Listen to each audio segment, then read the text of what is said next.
नमस्कार, आप देख रहे हैं कालचक्र। मैं हूं आपके साथ पूजा राठौर शर्मा और मेरे साथ हैं प्रश्न कुंडली विशेषज्ञ पंडित सुरेश पांडे जी। पंडित जी, आपका बहुत बहुत स्वागत है। जय मां विंध्यवासिनी। एक मंत्र, एक पाठ और एक उपाय दूर करेंगे आपकी 30 परेशानियां। देखिए कालचक्र। जी हाँ, हम सभी की लाइफ में बहुत से उतार चढ़ाव और परेशानियां आती हैं जिन्हें हम हंसते हंसते पार कर भी लेते हैं। लेकिन कुछ परेशानियां और मुश्किलें तो ऐसी होती हैं कि दूर होने का नाम ही नहीं लेती। और इसीलिए आज पंडित सुरेश पांडे जी आपको आपकी परेशानी के अनुसार एक मंत्र, एक पाठ और एक उपाय बताएंगे जो आपकी परेशानियों को हमेशा हमेशा के लिए दूर कर देंगे। तो बने रहिए कालचक्र के साथ। साथ ही अगर आपका भी कोई सवाल है तो आप हमें फोन कर सकते हैं। हमारा नंबर नोट कीजिए और लगातार टीवी स्क्रीन पर फ्लैश भी हो रहा है 0120-665-2411। अब अपनी चर्चा को शुरू करते हुए बात करते हैं उन लोगों की जिनको कोर्ट के मामलों में तारीख पर तारीख मिलती रहती है, जो कानूनी मामलों में सालों से परेशान हैं और जिनकी मैरिड लाइफ डिस्टर्ब चल रही है। ऐसे लोगों को किस एक पाठ का जाप करना चाहिए और कौन सा महा उपाय करना जरूर चाहिए, वो चलिए पंडित जी से जानते हैं। पंडित जी, कानूनी पचड़ों में फंसे हुए हैं, राहत नहीं मिल पा रही है, मैरिड लाइफ डिस्टर्ब चल रही है, उनके लिए क्या मंत्र, क्या पाठ, क्या उपाय? देखो पूजा, ऐसा है, मनुष्य को सुख और दुख ये उसके प्रारब्ध के अनुसार मिलते हैं, ऐसा हमारे सनातन धर्म की मान्यता है। जो जिस तरह का कर्म करता है और फिर जिसका अगला जन्म होता है, उस अगले जन्म में पुराने जन्मों के जो कर्म होते हैं वो सुख दुख के कारण होते हैं। और कभी कभी तो पिछले 100 जन्मों के कर्मों का फल आदमी को भुगतना पड़ता है। आदमी कहता है कि मैंने अपने इस जीवन में कभी कुछ बुरा नहीं किया, किसी का अहित नहीं किया, कोई गलत काम नहीं किया, जहाँ तक होश में होकर के मैं सोचता हूँ, फिर भी मुझे दुर्दिन का सामना क्यों करना पड़ रहा है। बिल्कुल। इसके पीछे जो कारण है वो ये है कि आप नहीं जानते कि आपका प्रारब्ध क्या रहा है। इसी तरह से गीता में भगवान श्री कृष्ण कहते हैं, शुचि नाम श्रीमताम गेहे योग भ्रष्टो विजायते। जिन लोगों का योग पूरा नहीं हुआ है और जिन लोगों का योग अधूरे पर रह गया है और जिन्होंने शरीर का त्याग कर दिया है, वो लोग भी स्वर्गादिक लोकों में रह करके और श्रीमान कुल में अच्छी माता और अच्छी पिता के संतान होते हैं और अपने योग को पूरा करके पुनः परम गति को प्राप्त होते हैं। जी। तो कहने का आशय यह है कि अगर ये मनुष्य शरीर मिला है तो सुख और दुख एक सिक्के के दो पहलू की तरह जीवन में रहेंगे। लेकिन सनातन धर्म में उन दुखों से बचने के उपाय बताए गए हैं। जैसे गीता में, गीता का जो महात्म है उसमें वेदव्यास लिखते हैं, गीता अध्ययन शीलस्य प्राणायाम परस्य च नैवम संति ही पापानि पूर्वजन्म कृतानि च। इस विषय पर मेरा अनुभव जो है वो मैं आपको बताना चाहता हूँ। अगर कोई आदमी नित्य 5 बार नाड़ी शोधन प्राणायाम करे, नाड़ी शोधन प्राणायाम क्या है भैया? 20 सेकेंड आप अपनी सांस को खींचिए, 80 सेकेंड अपनी श्वास को रोकिए और 40 सेकेंड अपनी श्वास को छोड़िए। और एक मंत्र है, ओम भू ओम भुवः ओम स्वः ओम मः ओम जनः ओम तपः ओम सत्यम ओम तत्सवितुर्वरेण्यं भर्गो देवस्य धीमहि धियो यो नः प्रचोदयात् ओम आपो ज्योतिरसो अमृतम ब्रह्म भूर्भुवः स्वरोम। अगर इस मंत्र का 9 आवृत्ति एक सांस में आप पाठ कर लें तो निश्चित रूप से आपका योग सिद्ध हो जाएगा और आपके पूर्व प्रारब्ध नष्ट हो जाएंगे। तो कहने का मतलब कि यदि आपको कोई कानूनी मामलों के कारण परेशानी हो रही है, वैवाहिक जीवन में एक दूसरे के प्रति विश्वास कम हो रहा है, भाई बहन के सुख से वंचित हैं, तो आपको रुद्राष्टक का रोज पाठ करना चाहिए। ये रुद्राष्टक रामचरितमानस में लिखा हुआ है, नमामि समीशान निर्वाण रूपम विभुम व्यापकम ब्रह्म वेद स्वरूपम। तो कहने का मतलब ये आप उत्तरकांड में ये रुद्राष्टक का पाठ है रामचरितमानस में। इसका अगर आप रोज पाठ करना शुरू कर दें, और आज के ज़माने में वैवाहिक जीवन में समरसता बनाए रखने के लिए पति पत्नी के मोबाइल का पासवर्ड एक दूसरे को पता होना चाहिए और कुछ छिपा करके मत रखिए अपने पत्नी से, या अपने पति से कुछ छिपा करके मत रखिए, तब विश्वास में कभी कमी नहीं आएगी। और रुद्राष्टक का पाठ करने से, भगवान शिव की आराधना करने से किसी भी प्रकार का अगर सामंजस्य में कमी हो रही है या कानूनी विषमता के कारण जीवन में परेशानियां आ रही हैं, तो उन सब चीज़ों से राहत मिलेगी, इसमें कोई दो राय नहीं है। जय मां विंध्यवासिनी। चलिए अब अपने डिस्कशन को आगे बढ़ाते हैं। और बिना गलती के अगर आप भी कानूनी शिकंजे में फंसते जा रहे हैं, सट्टे और जुए में अपना पैसा बर्बाद कर रहे हैं, तो किस एक पाठ और उपाय की जरूरत आपको है ताकि आपकी परेशानी हमेशा के लिए दूर हो जाइए। तो पंडित जी से ये भी जान लेते हैं। पंडित जी, अब इसके लिए आप उपाय, पाठ और मंत्र क्या बताएंगे? देखिए, सबसे पहले तो ये बता दूं कि हमें अपने इतिहास से सबक लेना चाहिए। धर्मराज युधिष्ठिर जैसा विद्वान बुद्धिमान, जिसका नाम ही धर्मराज, वो एक बार जुआ खेल गए। ये कहानी द्वापर युग की है। महाभारत काल की शुरुआत वहीं से होती है। और जुए में सब कुछ हार गए, पत्नी भी हार गए, और उसका परिणाम महाभारत हुआ। कौरवों पांडवों का युद्ध हुआ। सृष्टि का बहुत बड़ा हिस्सा नष्ट हुआ। तो जो गलती हमारे इतिहास में एक बार करके लोग इतना दुख पा चुके हैं, वो गलती क्या हमें दोबारा करनी चाहिए? क्या हमें सट्टा लगाना चाहिए, जुआ खेलना चाहिए? नहीं ना। अगर आप जुआ खेलते हैं, अगर आप सट्टा लगाते हैं, तो आप विश्वास करिए, धर्मराज युधिष्ठिर के साथ तो कृष्ण थे, वो बच गए, लेकिन आपके साथ कौन से कृष्ण हैं कि आपको बचाएंगे? इसलिए उपाय तो मेरे बाद में करिएगा, पहले अपने आदतों पर, अपने दिमाग पर कंट्रोल तो करिए। रातों रात अरबपति बनने का सपना तो छोड़िए, अपने मेहनत, अपनी मजदूरी पर भरोसा तो करिए। और उपाय आप मेरे लाख करिए, लेकिन अगर आप क्रिकेट में सट्टा लगाते रहेंगे, जुआ खेलते रहेंगे, तो उपाय आप करते रहिए। पापी व्यक्ति का किया हुआ कोई धार्मिक कार्य कभी सफल नहीं होता। अगर सफल होता तो रावण का भी यज्ञ निकुंभिला पर सफल हो जाता और रावण की जीत हो जाती, राम हार जाते। इसलिए पाप कर्म करने वालों की कोई पूजा आराधना सिद्ध नहीं होती है। इस बात को कान खोलकर सुन लीजिए।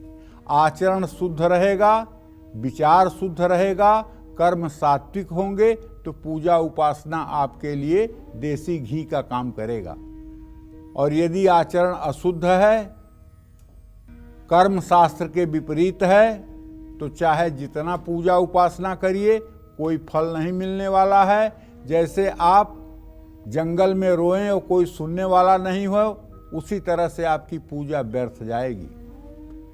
लेकिन अगर आप बिना किसी गलती के कानूनी मामलों में बुरी तरह से फंस चुके हैं, सट्टे और जुए के कारण बहुत ज्यादा धनहानि हो गई है, संतान के कारण तनाव की स्थिति हो रही है, बुढ़ापे में बहुत अपमान हो रहा है, तो शिव पंचाक्षर स्तोत्र का पाठ करें। क्या है शिव पंचाक्षर स्तोत्र?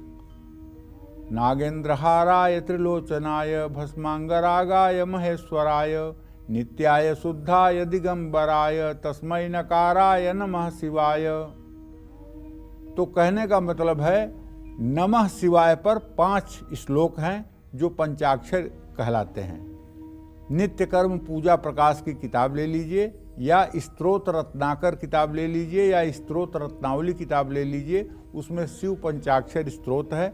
इसका जो लोग सुबह शाम श्रद्धा पूर्वक पाठ करते हैं, उन्हें भगवान सद्बुद्धि देता है और वो सत्मार्ग पर चलते हैं, और भगवान शिव की कृपा ऐसे लोगों के ऊपर बरसती है।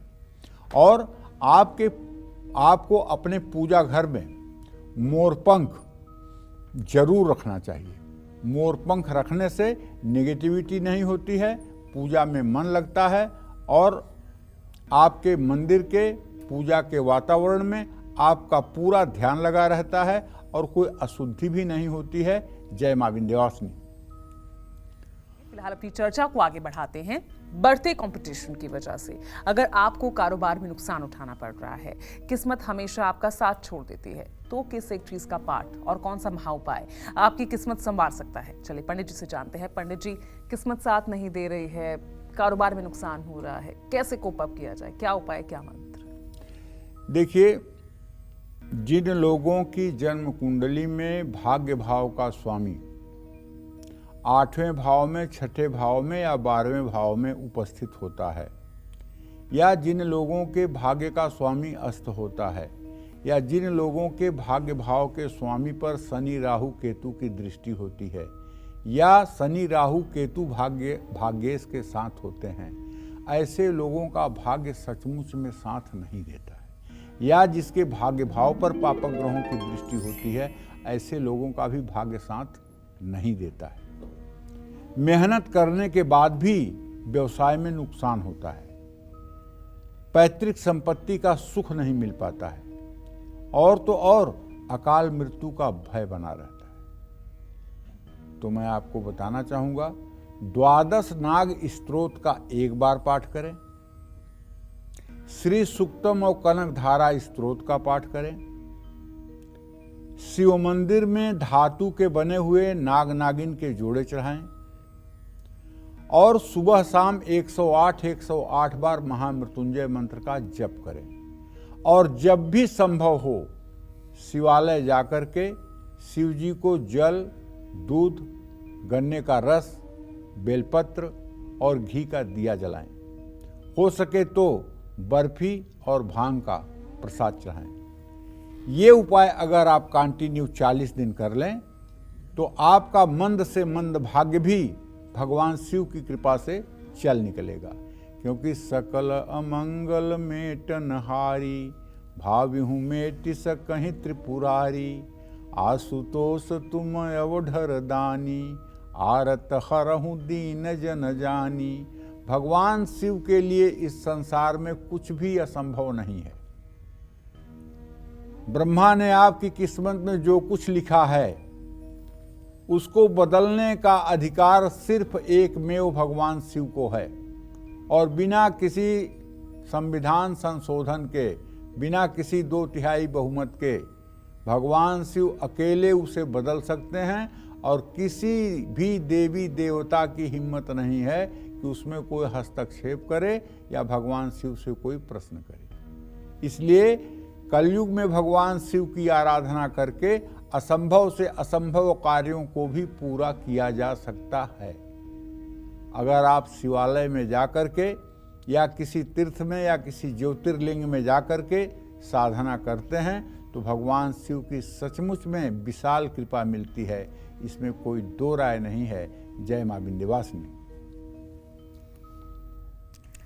बेवजह आपके कैरेक्टर पर उंगली उठ रही है, विरोधी हमेशा नुकसान करने की ताक में रहते हैं, तो ऐसे में किस एक मंत्र का जाप करें और किस भगवान को क्या भोग लगाएं? चलिए पंडित जी से जानते हैं। पंडित जी, इसके लिए आप बताइए, ये बहुत परेशानियां हैं और खासकर जो लोग नौकरी कर रहे हैं उनके लिए इस तरह की दिक्कतें काफी आती है। कोई ना कोई शत्रु आपका कब पैदा हो जाए नहीं पता चलता। देखो, नौकरी कर रहे हैं या व्यवसाय कर रहे हैं, बिल्कुल, या जीवन में कोई कार्य कर रहे हैं, कोई लोग ऐसे होते हैं कि इतनी बदनामी समाज में हो जाती है कि जीवन जीने की इच्छा शेष नहीं रहती है। और ये तब होता है पूजा जब जन्म कुंडली के 10म और 11 भाव में पापक ग्रह हो जाते हैं और वो दशा महादशा अंतरदशा चलती है, तो आदमी के सर पे इतना बड़ा कलंक लग जाता है, इतनी बड़ी बदनामी हो जाती है कि आदमी को समाज के सामने फेस करने में बहुत बड़ी मुश्किल होती है। बिल्कुल। और गैर तो गैर, अपने भी मुंह फेर लेते हैं। अगर आपकी कुंडली में भी 10म और 11 भाव में पापक ग्रह है तो आपको सावधान रहना चाहिए अपने कीर्ति के रूप में, क्योंकि आपको कभी भी बहुत बड़ी अपकीर्ति मिल सकती है। कहते हैं ना कि अगर स्वास्थ्य गया तो फिर ठीक हो जाएगा, धन गया तो फिर आ जाएगा, लेकिन अगर चरित्र गया तो सब कुछ गया। अगर आपके कैरेक्टर पर उंगली उठने लगे, बृहस्पति और शुक्र आपके तृतीय भाव में बैठे हुए हैं, जिनसे आपका कोई मतलब नहीं वो भी आपकी शिकायत करने लगे, वो भी आपसे दुश्मनी करने लगे, तो आप समझ जाइएगा कुछ स्टार ज्यादा ही बुरे हैं। ऐसे में आपको शिव मंदिर में बैठ करके, शिवालय में बैठकर, क्षमा करें शिव मंदिर नहीं शिवालय, मंदिर तो जिसका छत चिपटा होता है वो होता है, शिवालय वो होता है जिसमें पिरामिड होता है ऊपर। शिवालय में बैठकर महामृत्युंजय मंत्र का 10 माला जप आपको करना चाहिए और ये उपाय कम से कम 150 दिन तक करना चाहिए। भगवान शिव का पंचामृत से अभिषेक करना चाहिए और अगर आपको रुद्र सूक्त याद है, अगर आपको रुद्र सूक्त पढ़ना आता है, रुद्रा अष्टाध्यायी के 5वें अध्याय के 16 मंत्र रुद्र सूक्त कहलाते हैं। उन 16 मंत्रों से अगर आप भगवान शिव का अभिषेक कर रहे हैं या मंदिर में जो पुजारी हैं शिव मंदिर में उन्हें रुद्र सूक्त आता होगा, उनसे आग्रह करें, कुछ दक्षिणा दें और वो रुद्र सूक्त बोलें और आप पंचामृत से शिवलिंग का अभिषेक करें, तो निश्चित रूप से ये उपाय 40 दिन करने के बाद आपको बदनामी से भी मुक्ति मिलेगी और आपको परेशानी से भी मुक्ति मिलेगी। खीर का सुंदर प्रसाद बना करके शिवालय में अर्पित करना चाहिए और उसका प्रसाद बांटना चाहिए। जय मां विंध्यवासिनी। और हमारे साथ इस बीच एक कॉलर जुड़ गए हैं, जालंधर से रेनू हैं। रेनू जी पूछिए सवाल। पंडित जी प्रणाम। हाँ सदा सुखी रहे, जोर से बोलिए रेनू जी। हाँ जी पंडित जी, मेरा डेट ऑफ बर्थ है 8 अक्टूबर 1963, सुबह 6:30 बजे मंगलवार। और मैं ये जानना चाहती हूँ कि प्रॉपर्टी का हमारा, मेरी सास के साथ झगड़ा चल रहा है। नहीं सुनाई दे रहा है, आप क्या कह रहे हैं? पंडित जी हमारा हाई कोर्ट में केस चल रहा है मिलिंदर को और मेरी सास के साथ, उसके बारे में किस चीज का केस चल रहा है? प्रॉपर्टी का जी। चलिए मैं बताना चाहूंगा, प्रॉपर्टी का केस आपका चल रहा है, आपके 10वें भाव का स्वामी चंद्रमा नीच राशि में है। आपको हाई कोर्ट के केस में सफलता नहीं मिलेगी और प्रयास करिए और मेहनत करिए। केस आपका कमज़ोर है। चंद्रमा जब नीच राशि में हो तो प्रश्न का उत्तर ज्योतिषी को यही देना चाहिए कि कार्य सफल नहीं होगा। अगर आप कार्य में सफलता चाहती हैं तो आपको 100 पाठ हनुमान चालीसा के, जब तक केस का निस्तारण नहीं होता तब तक हर मंगलवार को 100 पाठ हनुमान चालीसा के करने चाहिए। हनुमान जी की कृपा से जो भी अनहोनी है वो भी होनी में परिवर्तित हो जाती है और हनुमान जी की कृपा से सब कुछ संभव है। तो आप हनुमान उपासना करिए, निश्चित रूप से आपको सफलता मिलने की संभावना बढ़ेगी। जय मां विंध्यवासिनी। अमूमन हम सभी अपनी जिंदगी में किसी ना किसी बात को लेकर परेशान रहते हैं। कभी नौकरी की टेंशन, कभी कारोबार की, कभी सेहत की, कभी परिवार की।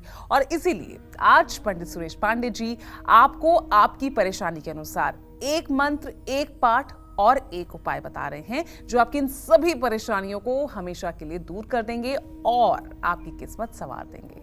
अपनी इसी चर्चा को आगे बढ़ाते हुए बात करते हैं कि कैसे एक मंत्र के जाप से और एक दान से आपकी बिगड़ रही सेहत ठीक हो सकती है। चलिए पंडित जी से जानते हैं। पंडित जी, आजकल तो निरोगी काया मिलना बहुत मुश्किल है। हर कोई किसी ना किसी, कोई छोटी बीमारी, कोई बड़ी बीमारी जूझ रहा है। उनके लिए क्या महामंत्र, क्या उपाय? देखो ऐसा है पूजा, उपाय तो मैं बताऊंगा ही, लेकिन एक बात बहुत ज़रूरी है बताना। ज़रूरी ये है कि अगर आप अपने स्वास्थ्य को ज़्यादा नहीं 2 घंटे 48 मिनट का समय दें तो शायद ही आप रोगी होंगे। अगर 48 मिनट तक आप योग प्राणायाम नित्य करें और शारीरिक श्रम करें और समय से उठें, समय से सोएं, अपनी दिनचर्या को संतुलित रखें तो संभवतः आप बीमार नहीं होंगे। बिल्कुल। और अगर एक बार बीमारी भी है तो उससे भी आपको निजात मिलेगी। और यदि आप सिर्फ हर समय माया मोह के चक्कर में पड़ करके एक एक मिनट तनाव में रह करके और कौड़ी कौड़ी माया जोड़ने के चक्कर में पड़े हुए हैं और तनाव ले रहे हैं, तो बीमारियां तो होंगी। जब 3 घंटे में जलना है, पक्की बात है कि 3 घंटे में जलना है, अंतिम में 3 घंटे में जलना है, तो पूरे जिंदगी क्यों जल रहे हो? बिल्कुल। तो जिंदगी जितने समय की मिली है खुश रहो ना। दुख सुख तो एक सिक्के के 2 पहलू हैं, आते रहेंगे जाते रहेंगे। प्रभु श्री राम इस धरती पर आए तो क्या उनको विषम परिस्थितियों का सामना नहीं करना पड़ा? परम पिता परमेश्वर श्री कृष्ण मानवावतार में आए तो क्या उन्हें उलझनों से 2-4 नहीं होना पड़ा? जी। तो जब भगवान भी इस मृत्यु लोक में आकर के और संघर्ष करते हैं तो हम मनुष्य की क्या औकात है? हम क्यों विचलित होते हैं? हमें खुश रहना चाहिए, प्रसन्न रहना चाहिए, योग प्राणायाम करना चाहिए, शारीरिक श्रम करना चाहिए, आलस्य बिल्कुल नहीं करना चाहिए और स्वास्थ्य पर अपने ध्यान देना चाहिए। और इसके साथ साथ शरीर के लिए योग और प्राणायाम है, लेकिन मन को ठीक करने के लिए मंत्र जप बहुत जरूरी है, ध्यान बहुत जरूरी है, विपश्यना पद्धति बहुत जरूरी है। अगर आपके भी सेहत में गिरावट आ रही है या आपको भविष्य को लेकर के हर समय चिंता रहती है, आपके चेहरे पर हर समय हवाइयाँ उड़ती रहती हैं, आपका चेहरा देख करके लोग कह देते हैं आज आप बहुत टेंशन में हैं, क्या बात है? अगर ऐसा लोग कमेंट कर रहे हैं तो आप आईने में अपना चेहरा देखिए, कहीं न कहीं से नेगेटिव वाइब्स आपके चेहरे से निकल रही है, इसको आपको ठीक करना पड़ेगा। या आप नशे की लत से परेशान हैं और आप चाहते हैं छोड़ना, लेकिन आपका संकल्प 10 मिनट के बाद टूट जाता है, आप फिर उसी रास्ते पर चल निकलते हैं, आपकी जीने की इच्छा खत्म हो गई है। या बुरा दिन आ गया है, दोस्त और रिश्तेदार अब धोखा दे रहे हैं, कोई आपसे बात करने के लिए राजी नहीं है, तो भैया ऐसे में भगवान शिव की ही एकमात्र शरण है जहां आपको राहत मिल सकती है। आपको नित्य प्रातः काल स्नान करके सूर्य को अर्घ्य देने के बाद नंगे पैर शिवालय जाना चाहिए, सफेद वस्त्र पहनकर जाना चाहिए, एक ऊनी आसन सफेद रंग का लेकर जाना चाहिए। शिवालय जाते समय एक प्लास्टिक या फिर डोलची में गंगा जल, शहद, दूध, चीनी का रस या गन्ने का रस, बेलपत्र, ये सब सामग्री घर से लेकर जाना चाहिए और शिवलिंग का विधिवत पूजन करके शिव मंदिर में बैठ करके ओम नमः शिवाय का 24 मिनट तक उत्तर मुंह करके जप करना चाहिए। ये उपाय तो कम से कम 125 दिन करना चाहिए। अगर आप 125 दिन नहीं कर सकते हैं तो कम से कम 40 दिन तो जरूर करना चाहिए। 40 दिन में आपके परेशानियों का निराकरण आपको मिल जाएगा, लेकिन शिवालय में जाइएगा जहां मध्य में शिवलिंग स्थापित होता है, बाहर नंदी होते हैं और कुछ रोज द्रव्य दक्षिणा वहां शिवलिंग पर जरूर चढ़ाइएगा। और 72 बुधवार काले कपड़े में उड़द या मूंग बांध करके किसी जरूरतमंद को दान करिएगा, इससे भी आपकी परेशानियां कम होंगी। जय मां विंध्यवासिनी। चलिए अब चर्चा को आगे बढ़ाते हैं। बेवजह के खर्चों पर लगाम लगाने के लिए किस एक पाठ का आप जाप कर सकते हैं और कौन सा उपाय आपकी इसमें मदद कर सकता है, चलिए पंडित जी से जानते हैं। पंडित जी, बेवजह बढ़ते खर्चे, इनको रोकने के लिए क्या किया जाए? कुछ लोगों को खर्च करने की बीमारी होती है। आज के डेट में ऐसे लोगों को मैं जानता हूं जिन्हें शॉपिंग करने का नशा है। अगर उनके पास पैसे हो तो वो घूम घूम कर आवश्यक अनावश्यक चीज़ें खरीदते रहेंगे, चाहे उसका उपयोग हो या ना हो, लिया करके घर में ठूंसते रहेंगे और जब पैसा खत्म हो जाएगा तो पैसे की कमी का रोना रोएंगे। तो अनावश्यक खर्चों के कारण अगर आप भी परेशान हो रहे हैं तो पहली बात तो आप सोचिए कि आपके लिए क्या आवश्यक है, क्या अनावश्यक है, आपको क्या करना चाहिए, क्या नहीं करना चाहिए, कहाँ खर्च करना चाहिए, कहाँ खर्च नहीं करना चाहिए। इसीलिए पुरुषों को चाहिए कि वो अपनी कमाई का संपूर्ण हिस्सा अपनी धर्मपत्नी को समर्पित कर दें और वो गृहलक्ष्मी घर का बजट बना करके और काम करे। अगर आपकी पत्नी नहीं है तो माँ को ये पैसा दे देना चाहिए और अपने पॉकेट खर्च के लिए भी माँ से पैसा लेना चाहिए। उससे आपका 1 रुपये कहीं दुर्व्यसन में खर्च नहीं होगा। पैसे की गर्मी बहुत बड़ी गर्मी होती है। आप पैसा बैंक में जमा किए रहते हैं, वो पैसा आपके पास भी नहीं रहता है, बैंक में होता है। लेकिन अगर ज़्यादा पैसा आपके बैंक में है, वो आपसे कोई बातचीत करे 10-20 मिनट तक, तो उस पैसे की गर्मी आपके आवाज़ से निकलती है, आपके वाणी में उसका अहंकार झलकता है। पैसा बैंक में है लेकिन उसकी हीट यहाँ तक आ रही है, आप तक आ रही है। आप पैसा रख करके पैसे को भूल नहीं सकते। तो पैसे की गर्मी बहुत बड़ी गर्मी होती है। तो आपको चाहिए कि आप रुद्र स्तोत्र का पाठ करें और धनवान और निर्धन दोनों अवस्था में आप सहज और सरल रहें। ऐसा नहीं कि थोड़ा सा पैसा आ गया तो आप पागल हो गए, थोड़ी सी गरीबी आ गई तो आप फैल गए। 1 साल तक हर रोज आपको बरगद के पेड़ की परिक्रमा करनी चाहिए। बरगद के पेड़ की जड़ में आपको जल और दूध चढ़ाना चाहिए और जो मिट्टी गीली हो जाए उसी से अपने माथे पर तिलक करना चाहिए। कुत्ते और कौवे को और गाय को तेल लगी रोटी खिलाना चाहिए। ये उपाय 43 दिनों तक करने पर पितर भी संतुष्ट होते हैं, ग्रह स्थिति भी ठीक होती है और परिवार का वातावरण भी ठीक होता है। जय मां विंध्यवासिनी।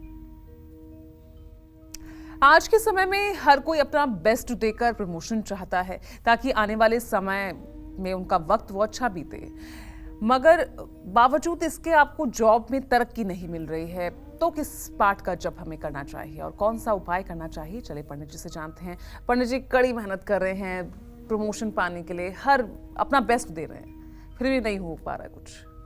देखो, सही बात यह है पूजा, मैं तो ज्योतिषी हूँ और किसी बात को मैं ज्योतिष के ही नज़रिए से देखने का प्रयास करता हूँ। किसी भी व्यक्ति की जन्म कुंडली में आजीविका भाव का स्वामी और पराक्रम भाव का स्वामी अगर नीच राशि में हो, अस्त हो, 6ठे 8वें 12वें स्थान में हो, पाप पीड़ित हो, तो ऐसा व्यक्ति चाहे भगीरथ प्रयास कर ले, लेकिन वो अपनी आजीविका से, अपने नौकरी से, अपने कारोबार से कभी संतुष्ट नहीं हो पाता है और न संतुष्टि लायक वो काम हो पाता है।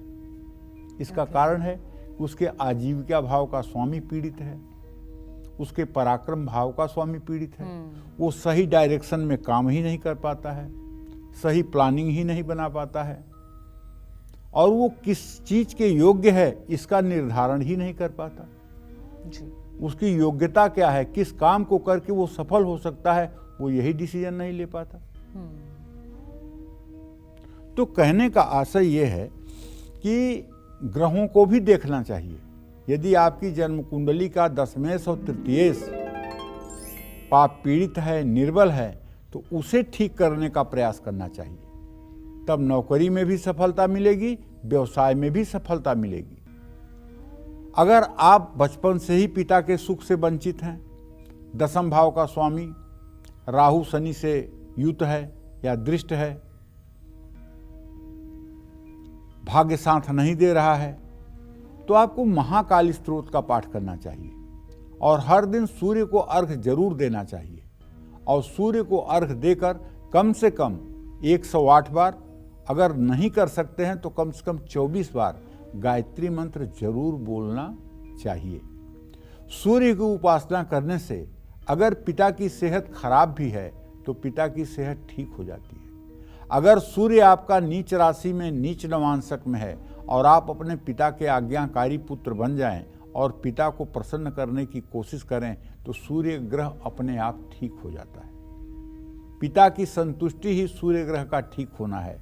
चंद्रमा की संतुष्टि ही माता को खुश करना ही चंद्रमा की संतुष्टि है। पत्नी को प्रसन्न रखना शुक्र की संतुष्टि है। भाई बहनों को संतुष्ट रखना मंगल की संतुष्टि है। मित्रों को खुश रखना बुध की संतुष्टि है। गुरु को संतुष्ट रखना बृहस्पति की संतुष्टि है। नौकर चाकर को खुश रखना शनि की संतुष्टि है। इन बातों पर ध्यान जरूर दीजिएगा और गौर करिएगा कि मैं क्या कह रहा हूं। इस विषय पर ध्यान जरूर दीजिएगा। जय मां विंध्यवासिनी। चलिए, अब अगर पति पत्नी के रिश्ते में हमेशा प्यार की मिठास बनी रहे, बिजनेस में ज्यादा मुनाफा हो, इसके लिए कौन से मंत्र का जाप करना चाहिए, किस एक चीज का दान करना चाहिए, पंडित जी से जान लेते हैं। पंडित जी, कैसे दाम्पत्य जीवन सुखमय रहे, कारोबार में तरक्की मिले, क्या करें? देखो, कहते हैं कि पत्नी जो है ये पूर्व जन्म के प्रारब्ध के अनुसार प्राप्त होती है। बाणी रसवती यस्य भार्या पुत्रवती सती लक्ष्मी दानवती यस्य सफलम तस्य जीवनम।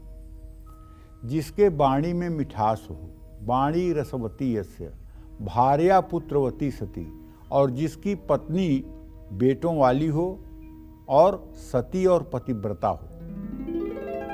बाणी रसवती यस्य भार्या पुत्रवती सती लक्ष्मी दानवती यस्य, लक्ष्मी इतनी हो कि उसका दान किया जा सके।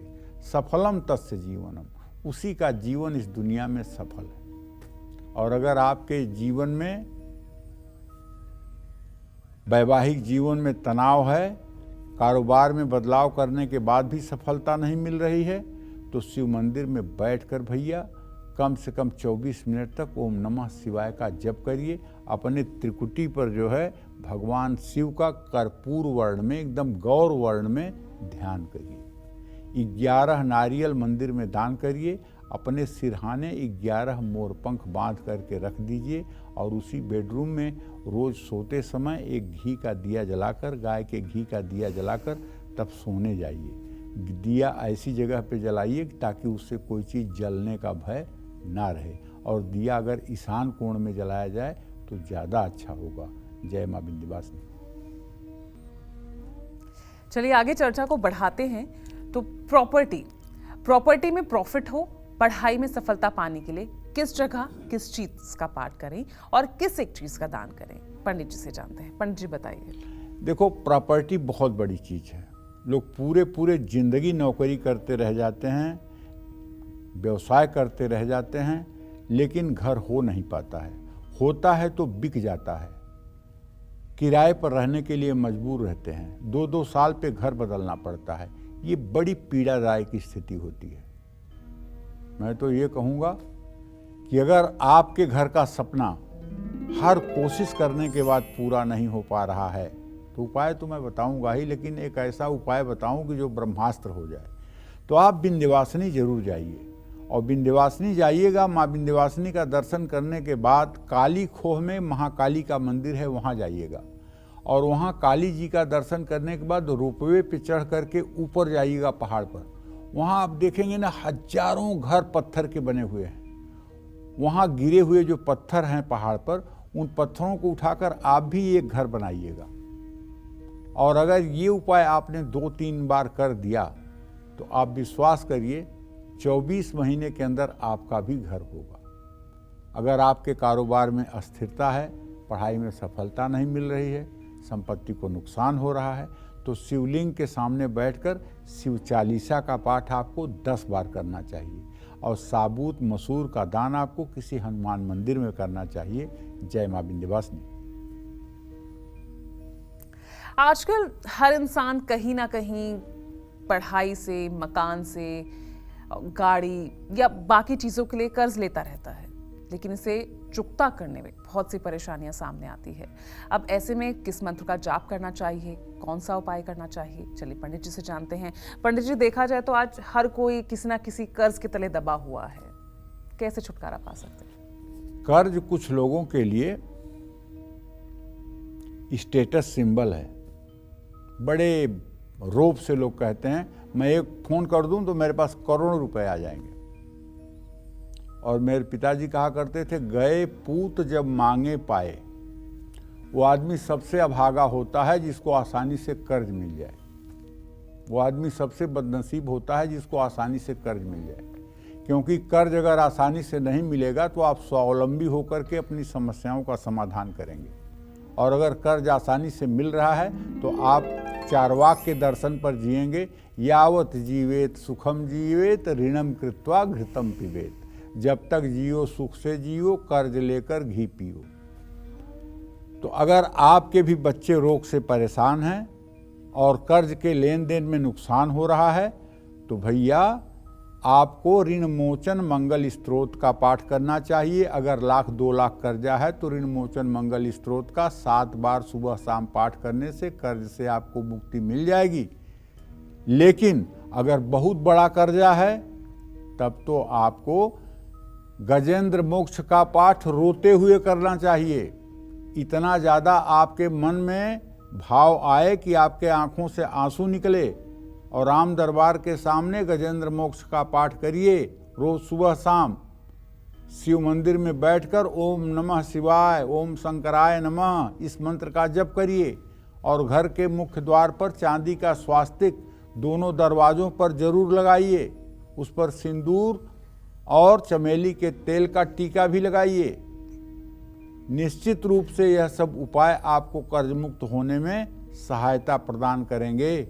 जय मां विंध्यवासिनी। तो कुंडली में खराब शनि की वजह से अगर आपका पैसा भी दवाइयों पर खर्च हो रहा है, जिंदगी के हर मोड़ पर संघर्ष करना पड़ रहा है, तो किस चीज का पाठ करें और कौन सा उपाय करें? चलिए पंडित जी से जानते हैं। पंडित जी बताइए, इन लोगों के लिए क्या खास उपाय, क्या महामंत्र? देखिए, सुख दुख तो मैंने बताया कि एक सिक्के के 2 पहलू हैं, और ये शरीर व्याधि का मंदिर है, रोग का मंदिर है। ऐसा शायद ही कोई शरीर होगा जिसमें कोई रोग ना हो, और रोग तो छिप कर बैठे रहते हैं। ज्यों शरीर कमजोर होता है त्यों वो आक्रमण करके बाहर निकल आते हैं। अगर आपकी जन्म कुंडली में शनि बकरी है, बकरी का मतलब कि उसकी गति पीछे की तरफ जा रही है, और वो खास करके भाग्य भाव में बैठा हुआ है, या वो व्यय भाव में बैठ करके आपके रोग भाव को देख रहा है, या आपके सप्तम भाव में बैठा हुआ है, तो निश्चित रूप से अगर वो अस्त है या शुक्रस्त है तो बीमारी के कारण धनहानि होगी। अगर आपके 12वें घर में, जन्म कुंडली के आपके 12वें भाव में शनि, राहु, मंगल की स्थिति होगी, तो ऐसे लोगों को मुकदमे पर, बीमारी पर, कर्ज चुकाने पर, ब्याज देने पर धन का सत्यानाश होगा। और अगर जीवन में हमेशा संघर्ष बना रहता है तो आपको शिवालय में जाकर के भगवान शिव की विधिवत पूजा आराधना करनी चाहिए, शिव महिम्न स्तोत्र का पाठ करना चाहिए, लाल चंदन में भांग पीसकर केसर मिलाकर महादेव का तिलक करना चाहिए। केवल लाल चंदन और केसर भी घिस करके अगर महादेव को त्रिपुंड लगाएं तो निसंदेह इससे आपकी मनोकामना पूरी होगी। जय मां विंध्यवासिनी। तो उम्मीद करते हैं आपको आज का हमारा ये विषय बेहद पसंद आया होगा। पंडित जी, आपका भी बहुत बहुत शुक्रिया इतने खास महामंत्र, महाउपाय दर्शकों को बताने के लिए। तो चलिए, कल फिर एक नए विषय और आपकी परेशानियों को दूर करने के ढेरों उपाय लेकर आएंगे हम पंडित सुरेश पांडे जी के साथ। तब तक के लिए कालचक्र की पूरी टीम को इजाजत दीजिए।